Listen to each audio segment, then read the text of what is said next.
اسحاق ڈار صاحب پارلیمنٹ میں کھڑے ہوئے کہتے ہیں کہ جو پی ٹی آئی بار بار بات کرتی ہے 2024 کا مینڈیٹ 24 کا مینڈیٹ واپس کر دو ہم فارم 47 کی حکومت ہے, ہماری کوئی لیجیٹمیسی نہیں ہے تو ہم ان کو واپس کریں گے, وہ ہمارا 2018 کا مینڈیٹ واپس کر دیں.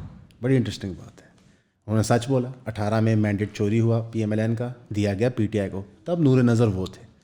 اور 2024 میں مینڈیٹ چوری کیا گیا پی ٹی آئی کا اور نور نظر نون لیگ کو دیا گیا. اگر ہم اس سلپری سلوپ پہ جائیں گے تو پاکستان میں کبھی اصلی سویلین گورنمنٹ نہیں آ سکتی, نور نظر ہی آتے رہیں گے. ریالٹی یہ ہے کہ اسحاق ڈار صاحب نے اتنی معصومیت کے ساتھ پاکستان کا سب سے بڑا المیہ ان پیک کر دیا کہ جو ایکچولی الیکشن جیتتا ہے وہ اقتدار میں نہیں آتا, بلکہ جس کی باری ہوتی ہے اور باری ڈیسائیڈ کرنے والا جو امپائر ہوتا ہے وہ جو ڈیسیجن لیتا ہے اس طرح ہوتا ہے. جب تک سیاسی جماعتیں ایک دوسرے کے مینڈیٹ کی رسپیکٹ نہیں کریں گی, لوگوں کی رسپیکٹ نہیں کریں گی, یہ پروسیس چلتا رہے گا. ریالٹی یہ ہے کہ ہماری عوام اور ہماری سیاسی جماعتوں کا کوئی کنیکشن نہیں ہے, اور آج میں آپ کو یہ ہر لینس سے دکھاؤں گا, چاہے وہ پی ٹی آئی کی عوام ہو, چاہے وہ نون لیگ کی عوام ہو, چاہے وہ پی پی پی کی عوام ہو. ایک پارلیمنٹری ڈیموکریسی کے اندر ریلیشن شپ ہوتا ہے نیشنل اسمبلی ممبر اور عوام کا, پروونشل اسمبلی ممبر اور عوام کا. ہمارے ہاں ریلیشن شپ ہوتا ہے پارٹی کے ہیڈ کا اور میس ایٹ جنرل کا. تو اتنا ڈسٹنٹ ریلیشن شپ کریٹ کیا جاتا ہے. نواز شریف کا ریلیشن شپ پنجاب کی عوام کے ساتھ, سندھی لوگوں کا ریلیشن شپ بلاول اس کی والدہ اور ان کے نانا کے ساتھ, عمران خان اور کے پی اور پنجاب کی لوگوں کا ریلیشن شپ. یہ جو بیچ میں لوگ ہوتے ہیں ان کا کوئی ریلیشن شپ ایگزسٹ نہیں کرتا عوام کے ساتھ. یہ sort of for the ride ساتھ ہوتے ہیں, فیٹ اکمپلی ہوتے ہیں. اگر آپ کا لیڈر مقبول ہے آپ سیٹ جیت جائیں گے, اگر آپ کا لیڈر نہیں مقبول آپ سیٹ نہیں جیتیں گے. بہت ریئر ہوتا ہے کہ کوئی انڈیویجول ایم این اے یا ایم پی اے اپنے زور بازو پہ الیکشن جیت سکے یا ایک میسو ووٹ لے کے آئے. اکا دکا مثال تو ملتی ہے لیکن میجورٹی میں ایسا نہیں ہوتا. اب اس امیج کو برقرار رکھنے کے لیے جو ٹاپ لیڈر ہوتا ہے اس کا ایک نقشہ امیج بنایا جاتا ہے کہ نواز شریف صاحب ترقی کا نام, شہیدوں کا خون بہتا ہے بلاول کی رگوں میں, عمران خان صاحب نے اسٹیبلشمنٹ اور امریکہ کو للکار دیا. ان باتوں میں کتنی صداقت ہوتی ہے وقت کے ساتھ ساتھ پتہ چلتا ہے اتنی نہیں, کیونکہ جو غیبی ہاتھ حکومت چلا رہا ہوتا ہے وہی ہر چیز کر رہا ہوتا ہے. پاکستان میں سی پیک بننا ہے فوج نے فیصلہ کرنا ہے, پاکستان میں سی پیک سلو ہونا ہے فوج نے فیصلہ کرنا ہے, پاکستان میں میجر نوڈ نیٹ ورکس بننے ہیں فوج نے فیصلہ کرنا ہے. تو یہ سب صرف فوج کے اچھے اور برے فیصلوں کا نتیجہ بھگتے ہیں. اگر فوج کی ڈیسیجن میکنگ اس وقت اکنامکلی اچھی ہے تو گڈی چڑھ جاتی ہے اس سیاسی جماعت کی. اگر وہ ٹیررزم کے خلاف بہتر لڑ رہے ہیں تو گڈی چڑھ جاتی ہے اس سیاسی جماعت کی. اگر ان کے اکنامک ڈیسیجنز برے ہیں تو اس سیاسی جماعت کا گراف ڈاؤن ہو جاتا ہے. عمران خان صاحب نے اس سسٹم کو بے نقاب کیا. انہوں نے کہا کہ میرے پاس تو کوئی طاقت نہیں تھی جب میں اقتدار میں تھا, سارے فیصلے کہیں اور سے ہو رہے ہوتے تھے. جب یہ سسٹم بے نقاب ہو گیا تو ہم ایک سارٹ آف فری فال میں چلے گئے, ہماری معیشت فری فال میں چلے گی, ہماری مورالٹی فری فال میں چلے گی, ہمارا ریلیشن شپ ریاستی اداروں کے ساتھ فری فال میں چلا گیا. انٹرسٹنگ انف یہ اٹیمپٹ باقی سیاسی جماعتوں نے بھی کی ہوئی ہے اپنے وقت میں, نون لیگ نے بھی کی ہوئی ہے, پیپلز پارٹی نے بھی کی ہوئی ہے, لیکن انہوں نے ایک لیسن لرن کیا. انہوں نے لیسن کیا لرن کیا کہ ریاستی اداروں کے خلاف لڑنا بہت مہنگا پڑ سکتا ہے آپ کے امیجیٹ اور آنے والے کل کو. تو بہتر یہ ہے کہ شور شور مچاؤ, لیکن اتنا ہی مچاؤ جتنا ریاستی ادارے برداشت کریں. یہ لیسن عمران خان صاحب نے نہیں سیکھا, لیکن اب لگ رہا ہے کہ شاید یہ لیسن وہ سیکھ چکے ہیں. کیوں یہ میں بات کر رہا ہوں؟ پی ٹی آئی نے عمران خان صاحب کے نکالے جانے کے بعد سے لے کے اب تک, یعنی کہ 48-72 گھنٹے پہلے تک ایک ہی پچ پکڑی ہوئی تھی کہ ہمیں اللیگلی نکالا گیا, عمران خان صاحب کو اللیگلی اریسٹ کیا گیا, الیکشنز میں میسو ریگنگ کر کے مینڈیٹ چوری کیا گیا, اور جو کرنٹ گورنمنٹ ہے اس کی کوئی حیثیت وقت اور وجود نہیں ہے, اور ہم ان سے بات نہیں کریں گے. اب پی ٹی آئی کا موقف آتا ہے کہ ہم سرکار سے بات کرنے کو تیار ہیں تاکہ ہم تھرڈ فورس, یہاں پہ وہ ملٹری اسٹیبلشمنٹ کی بات کرتے, ان کو سیاست سے باہر رکھنے کے لیے. ریالٹی یہ ہے میرے دوستوں کہ اتنی جدوجہد, 2 سال کے کئی پروٹیسٹ, میں آپ کو بھی گن کے بتاؤں کتنے ہوئے تھے, جس میں کئی لوگ زخمی ہوئے, کئی لوگ شہید ہوئے, بہت سارے لوگ جیلوں میں ہو گئے, لوگوں کے کاروبار تباہ ہو گئے, زندگیاں برباد ہو گئی, فیملیز میں ڈسپیوٹس بن گئے. یہ ساری ایکسپیریمنٹ کرنے کے بعد وہ نیگوشیٹنگ ٹیبل پہ آ گئے. نیگوشیشن کیا ہوتی ہے وہ ایک سیکنڈری بحث ہے, لیکن پہلی چیز ہے کہ پی ٹی آئی نے کہا کہ جناب ہم سرکار سے بات کرنے کو تیار ہیں, پارلیمنٹ کے ایوان کو استعمال کرنے کو تیار ہیں, رادر دین کہ ہم بیک ڈور چینل استعمال کریں. کیونکہ پی ٹی آئی نے ہمیشہ کلیم کیا تھا, عمران خان صاحب نے خود کیا تھا کہ بات کروں گا تو صرف ان لوگوں کو کروں گا جن کے پاس ایکچوئل طاقت ہے, اس کا مطلب ملٹری اسٹیبلشمنٹ. اب دو وجہ ہو سکتی ہیں کہ P T I us conclusion میں پہنچی ہے. ایک، انہوں نے وہی حساب لگایا جو ہم نے بیٹھ کے یہاں پہ لگایا کہ ساری سیاسی جماعتوں کو یہ کرنا پڑا لہٰذا یہ کڑوا گھونٹ ہمیں پینا پڑے گا. یا دو، اسٹیبلشمنٹ ان سے بات نہیں کر رہی. آپ کو کئی مختلف تجزیہ نگار ملتے ہیں یوٹیوب پہ، نیوز چینلز پہ، جو کہتے ہیں اسٹیبلشمنٹ اب گر گئی، اسٹیبلشمنٹ تب گر گئی، لیکن فی الحال لگ نہیں رہا. سب سے پہلے آپ سب کا بہت شکریہ ہمیں سبسکرائب کرنے کے لیے. جن جن دوستوں نے ہماری فیملی میں شامل ہوئے ہیں 3000 کی سبسکرپشن لے کے، کائنڈلی ہمیں واٹس ایپ کیا کریں تاکہ ہمیں پتہ ہو کہ ہم نے کس گروپ میں ایڈ کرنا ہے. ویسے جو آپ سبسکرائب کر رہے ہیں اس کے لیے آپ کو 12 ویڈیوز ہر مہینے ملیں گی جو پرائیویٹ ویڈیوز ہوگی، یعنی کہ وہ کانٹینٹ کسی نے نہ پہلے دیکھا ہوگا نہ وہ کبھی کسی مین چینل پہ اپلوڈ ہوگا، وہ صرف آپ کے کنزمپشن کے لیے ہوگا جو 3000 کی سبسکرپشن پے کر رہے ہیں. اب وہ کانٹینٹ ہوگا کیا؟ اس میں آپ کو لائف سٹوریز پتہ چلیں گی، کچھ فلسافیکل آئیڈیاز ڈسکس ہوں گے، کچھ پرٹیکولر انسیڈنٹس ہوتے ہیں جس کی وجہ سے چینلز ڈیمونیٹائز ہو جاتے ہیں، وہ گریٹ ڈیٹیل میں ڈسکس ہوں گے. کچھ آپ کے ساتھ کانٹینٹ شیئر کیا جائے گا جو اویلیبل نہیں ہے عام پبلک کو اور جو پبلکلی اس طرح شیئر بھی نہیں ہو سکتا. موسٹلی چیزیں ایجوکیشن ریلیٹڈ ہوں گی، ہر چیز کا کوئی لیسن ہوگا پیچھے، لیکن زیادہ سے زیادہ اس کو آپ سبسکرائب کریں تاکہ آپ ہمارے کام کو سپورٹ کر سکیں. تو پلیز ہمیں سبسکرائب کریں، 3000 روپیز بھیجیں، واٹس ایپ کریں اور ایون فیملی کا حصہ بنیں. Thank you. اسٹیبلشمنٹ میں ہر قسم کی تہمت لگائی گئی ہے کہ جناب انہوں نے بندے مار دیے، بندے اٹھا دیے، اور یہ چیزیں سچ ہیں، اس میں کوئی شک دو رائے نہیں ہے میرے دماغ میں کہ لوگوں کا جانی مالی نقصان ہوا ہے. لوگوں کے گھروں کے اندر ڈاکے مارے گئے ہیں، چھاپے مارے گئے ہیں، تھرو بیوروکریسی مارے گئے ہیں، تھرو پولیس مارے گئے ہیں، لیکن اسٹیبلشمنٹ ٹس سے مس نہیں ہو رہی. ایک تیسری طاقت پی ٹی آئی نے لانچ کی ہوئی ہے، وہ انٹرنیشنل پریشر ہے. اس وقت آپ کو نظر آئے گا عمران ریاض خان اور شہباز گل ایک نیا نیریٹو آپ کو پچھلے 24 گھنٹے میں دے رہے ہیں کہ مختلف ذرائع یہ بتا رہے ہیں، مختلف نیوز ایجنسیز رپورٹ کر رہی ہیں، جو کریکٹلی رپورٹ کر رہی ہیں کہ جو آپریشن اسلام آباد میں ہوا تھا ریسنٹ پروٹیسٹ کے اندر، وہ پلانڈ تھا اور لوگوں کو جانی نقصان ہوا ہے. وہ یہ کیوں کر رہے ہیں؟ وہ چاہ رہے ہیں کہ انٹرنیشنل ہائپ بنے اور اس ہائپ کے تحت پریشر ڈالا جائے پاکستان کی ملٹری اسٹیبلشمنٹ میں. یہاں پہ ان کا جو پرانا بیانی تھا کہ امریکہ نے ہمیں نکالا، وہ تھوڑا سا فیل کر جاتا ہے. کیوں؟ کیونکہ اس وقت کافی پی ٹی آئی کے دوست، پی ٹی آئی کے تجزیہ نگار امید لگا بیٹھے ہیں ڈونلڈ ٹرمپ کے ساتھ. کیا ڈونلڈ ٹرمپ پاکستان میں عمران خان کو بچا سکتا ہے؟ بالکل بچا سکتا ہے. پاکستان میں 100% مداخلت ہوتی ہے، آج کی نہیں، 77 سال سے ہو رہی ہے. ہم نے ہماری فورن پالیسی کمپرومائز کی ہے سپر پاورز کے آگے، اور ہسٹوریکلی بھی یہی ہوتا ہے کہ جو ملک کمزور ہوتا ہے وہ اپنی ڈیسیجن میکنگ اس وقت کی سپر پاورز کو دیکھ کے، مان کے، ان سے اگریمنٹس کر کے بنا رہا ہوتا ہے. سو دیر از اے پاسبلٹی، اس لیے وہ اب ادھر وائے کر رہے ہیں. کیونکہ جتنے پروٹیسٹ 2 سال میں ہوئے ہیں، چاہے وہ 10 اپریل 2022 کا پروٹیسٹ ہو، 25 سے 26 مئی 2022 کا پروٹیسٹ ہو، 28 سے 27 اکتوبر نومبر 2022 کا پروٹیسٹ ہو، 9 مئی 2023 کا المشہور جب ہماری پوری ملٹری اسٹیبلشمنٹ ہل گئی تھی، اتنا بڑا پروٹیسٹ ہوا تھا، مارچ 2024 کا پروٹیسٹ ہو، ستمبر 2024 کا پروٹیسٹ ہو، 4 سے 5 اکتوبر 2024 کا پروٹیسٹ ہو، 18 اکتوبر 2024 کا پروٹیسٹ ہو، یا 26 سے 27 نومبر 2024 جہاں پہ لوگ شہید کیے گئے اس کا پروٹیسٹ ہو. ان سارے پروٹیسٹ کے پیچھے ایک ہی مقصد تھا، اور اب وہ روزے روشن کی طرح بچے بچے کے لیے اعلان ہے کہ پریشر کریٹ کیا جائے کہ اسٹیبلشمنٹ گفتگو کرے. اور اس سارے پریشر کی کلمنیشن کیا ہوئی کہ آئی ایس پی آر نے جنرل فیض حمید کی خلاف جو جرم عائد ہوئے ہیں ان کی ایک پریس ریلیز جاری کی، اور اس پریس ریلیز کے جاری ہونے کے 24-48 گھنٹے بعد پی ٹی آئی کا موقف چینج ہوا. کیوں؟ اس پریس ریلیز میں جو جرم انہوں نے عائد کیے فیض حمید صاحب پہ، وہ سارے کے سارے سینس بناتے تھے. پالیٹکس میں انٹرفیئرنس بالکل ڈی جی آئی ایسا ہی کرتا ہے، آج والا بھی کر رہا ہے.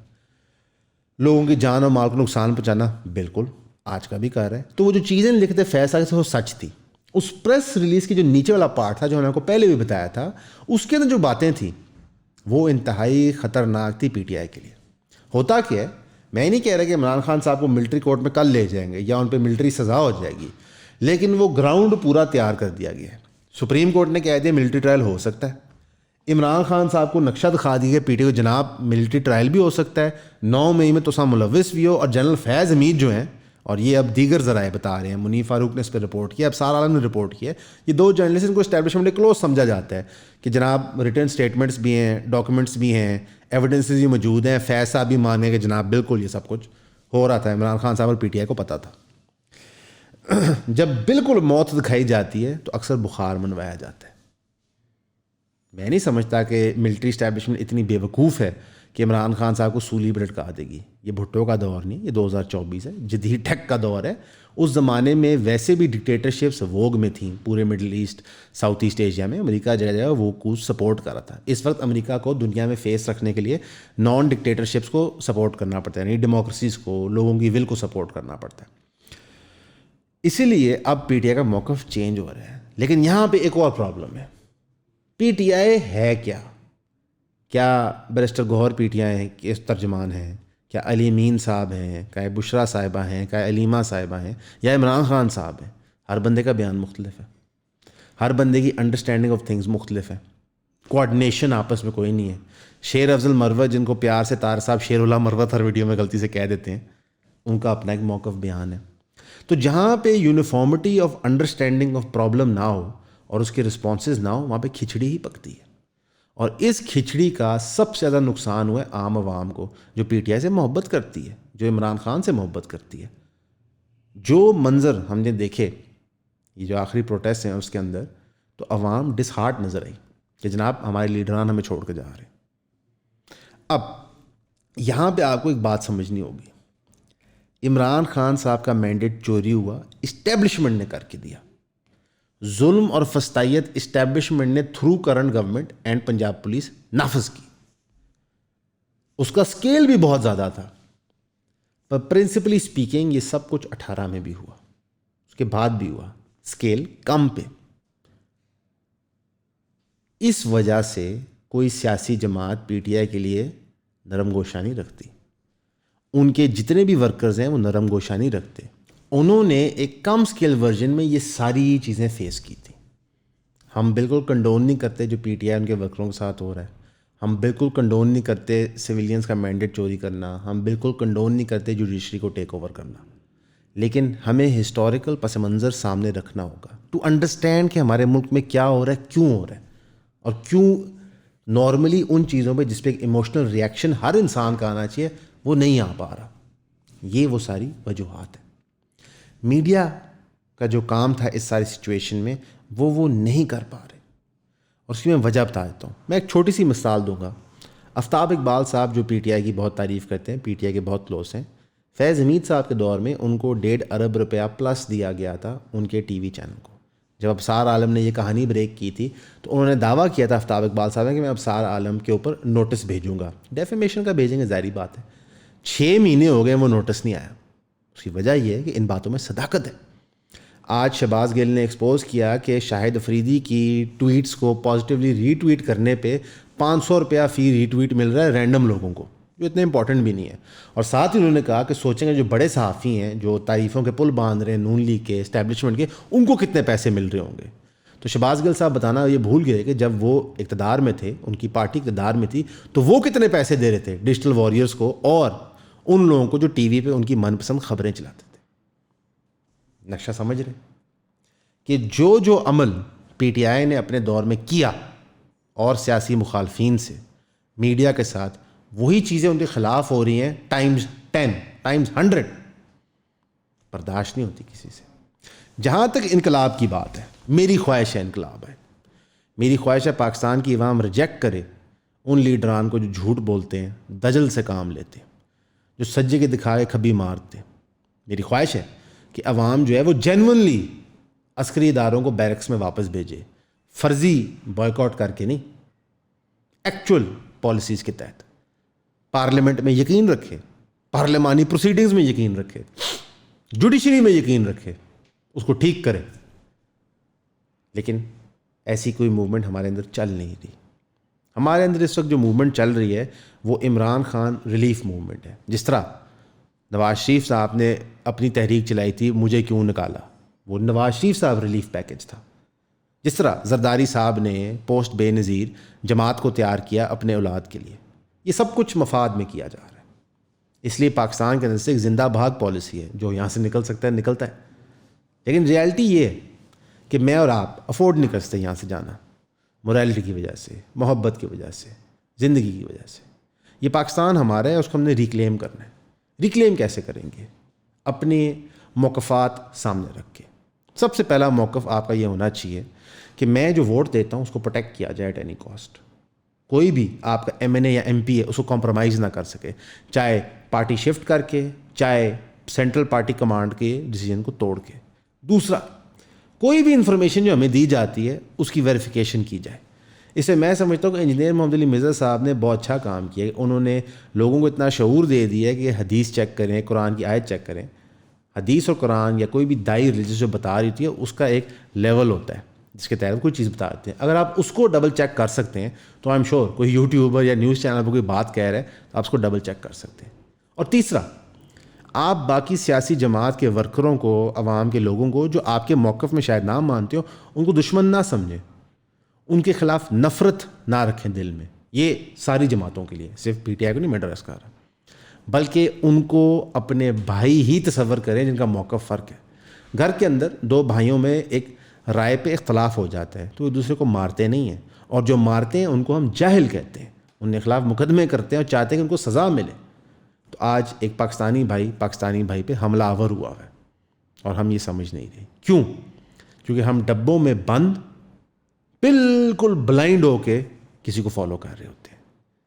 ریسنٹلی میں نے ایک چینل مجھے دکھایا گیا، وہ کلیلی نون لیگ فنڈ کر کے چلاتی ہے، جہاں پہ ایک خاتون اور ایک بندہ جو جرنلسٹ بن کے بیٹھے ہوئے ہیں، وہ ایسی باتیں کر رہے ہوتے ہیں پی ٹی آئی کے بارے میں جو نازیبا ہیں، جو مناسب نہیں ہیں۔ ان کے خلاف کوئی مقدمہ نہیں ہوتا بکاز وہ حکومت میں، لیکن جب پاسا پلٹے گا تو یہی لوگ سب سے پہلے شور مچائیں گے کہ ہماری فریڈم آف اسپیچ کمپرومائز ہو رہی ہے۔ میں پرسنلی گالم گلوچ کو بھی فریڈم آف اسپیچ میں پروٹیکٹ کرتا ہوں، آپ جو مرضی تہمت لگائیں، بیکاز میں یہاں پہ آپ کو ڈیفیمیشن کا آج مطلب سمجھاتا ہوں۔ اگر میں کہوں سلمان اچھا بندہ نہیں ہے، this is not defamation. Salman civil suit file کرے گا، اٹس ناٹ ڈیفیمیشن۔ اگر میں کہوں کہ سلمان اچھا بندہ نہیں ہے کیونکہ اس نے 100 روپے کی چوری کی تھی، تب ڈیفیمیشن فائل ہو سکتا ہے کہ سلمان کہے گا جی ہوں ثابت کرو میں 100 روپے کی چوری کی ہے، لہٰذا تسی میں نے برا آدمی کیا۔ تو پاکستان کے اندر رہتے ہوئے قانون کی نالج ہونا بھی ضروری ہے۔ اینڈ میں یہ کہنا چاہوں گا کہ پوری مسلم امت ایک بہت مشکل موڑ میں، فلسطین کے اندر جو کچھ ہو رہا ہے آپ کے سامنے ہے، اس پہ ہم تفصیلی رپورٹنگ کرتے ہیں۔ سیریا کے اندر جس طرح ایک خونخوار طریقے سے ایک رجیم تھی اس کو ہٹایا گیا، ہم ان لوگوں کے لیے دعا گو ہیں کہ وہاں پہ کچھ بہتر رزلٹ نکلے۔ ابھی طالبان کی ہائی کمانڈ کا ایک بندہ داعش نے مار دیا، پاکستان کے ایمبیسڈر نے وہاں پہ جانا تھا لیکن وہ اب نہیں جا رہے، مذاکرات ہو کے وہ حالات بہتر ہوں۔ تو اوور آل امت اچھی شیپ میں نہیں ہے اکنامکلی اور سیکیورٹی وائز، اور جو امت کے ملک اچھی شیپ میں ہیں وہ ٹوٹل پپٹس کے طور پہ ایکٹ کر رہے ہیں، وہ صرف اور صرف اپنا ذاتی مفاد دیکھ رہے ہیں، وہ بیونڈ دیٹ کوئی لارجر مسلم گول نہیں دیکھ رہے۔ تو پاکستان اس سارے سیناریوں میں گلوبلی بھی اور لوکلی بھی بالکل مسنگ ہے۔ گورنمنٹ کا کوئی ریلیشن نہیں ہے اپنے لوگوں کے ساتھ، گورنمنٹ کا کوئی ریلیشن نہیں ہے باقی مسلمانوں کے ساتھ۔ یہ شاید ہماری 77 سال کی ہسٹری میں لوئسٹ پوائنٹ ہے۔ We are the most irrelevant that we have ever been in our existence. ایسے موقعوں پہ جو لفظ یاد آتے ہیں وہ ہے یونٹی، فیتھ اینڈ ڈسپلن۔ اس وقت نہ ہمارے میں یونٹی ہے، ہمارے ایمان بھی کمزور ہو گئے ہیں، اور ڈسپلن تو بہت پہلے ہی چلا گیا تھا۔ آپ کا سننے کا شکریہ۔